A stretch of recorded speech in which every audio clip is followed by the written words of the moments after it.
All right, Reno Dudley here with KZI 88.7 FM and Dreamcon, and I'm here with my man Chase.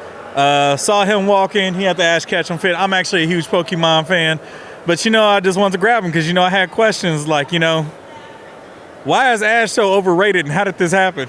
How the man has traveled from Kanto, Johto, Hoenn.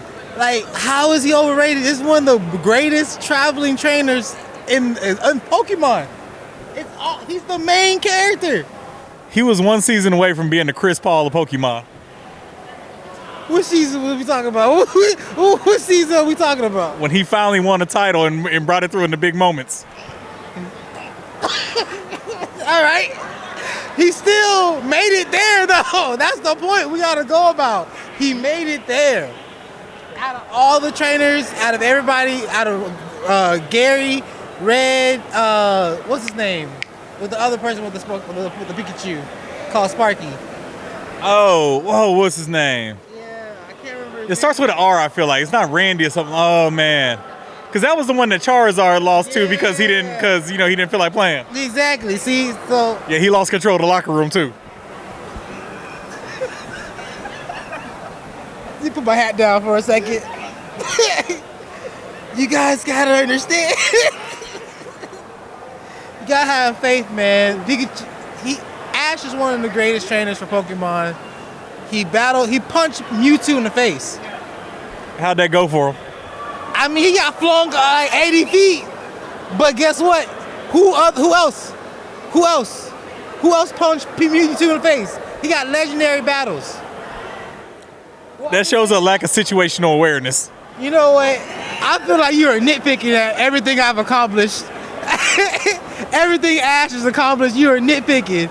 The man went against legendaries. The man's traveled against all regions of Pokemon. All regions. Oh man. Wow. So Pikachu had to be like level 876 by the time the series ended.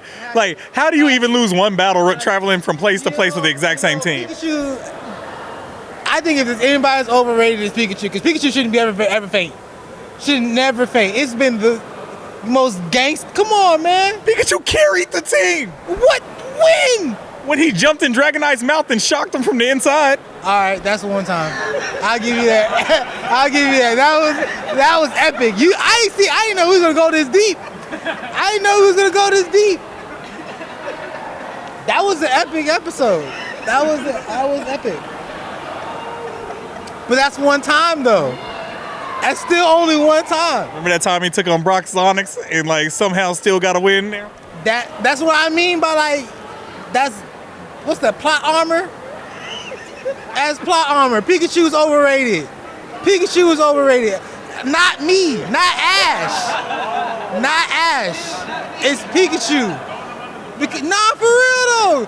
How you gonna spark Thunder Shock? It was because of Thunder Shock.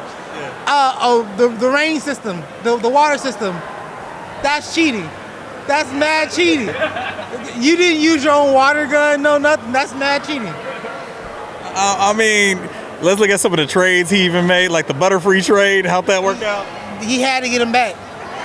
Butterfree is underrated as a Pokemon. Of Pokemon Brock.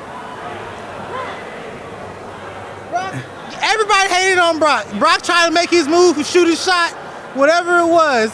Misty shot it down. Ash shot it down. Everybody wanted to sleep on Brock, but Brock was the only person feeding the Pokemon. He was the only person learning about the people's Pokemon the right way. He was an effective breeder. Brock was an underrated character. Brock was about 2 seconds away from being part of the Me Too movement. I just saw Brock up here. You said what? He was about 2 seconds away from being part of the Me Too movement. Hey, you miss every shot you don't take. By the way, did you ever pay Misty for that bike? No, and she's never gonna get it. Hey, Misty, you ain't never getting that bike back, fam. Chalk it to the game, baby. We went on some adventures. That's how I paid you back. You've been stuck at Cerulean Gym if it wasn't for me. right, look, man. Thank you for playing around with me like this. But tell me something about you, Chase. Tell me, like, how's your DreamCon experience going? Tell me, like, where you from, what you do, you know. Well, we'll start with your DreamCon experience. This is my first DreamCon. My first DreamCon. I've had so much fun. People just calling me Ash out of random, and then like I forgot my first time. Like someone was like, "Hey Ash," I was like, "Who's? I'm not Ash." Oh yeah, it's me. Yeah, what's up? You know, so meeting people have been really great. As far as doing what I do, I'm a dancer. I love dancing. I'm part of the Houston dance scene. Shout out to Rush Studios. Shout out to Soul Real Studios. Shout out to Sound Box Studios. I love it. Dance is a beautiful thing. Anime is a beautiful thing. I love all the creativeness. Nice. So are you from Houston or? Pretty much. But I'm actually was born in San Diego, California. But I've been in Houston for so long. It's my second home. Nice. So how long you been in Houston? Oh man, we're talking like 15 years now. Nice. So if I could ask you this, how do you feel about like the blurred movement? Like, you know, we came from a space where it wasn't really cool, but now it's like it's coming around. How do you feel about that? I don't know, man, because I was part of a pretty interesting group of kids. So I fit in a lot of different groups. So there was a lot of blurs to me.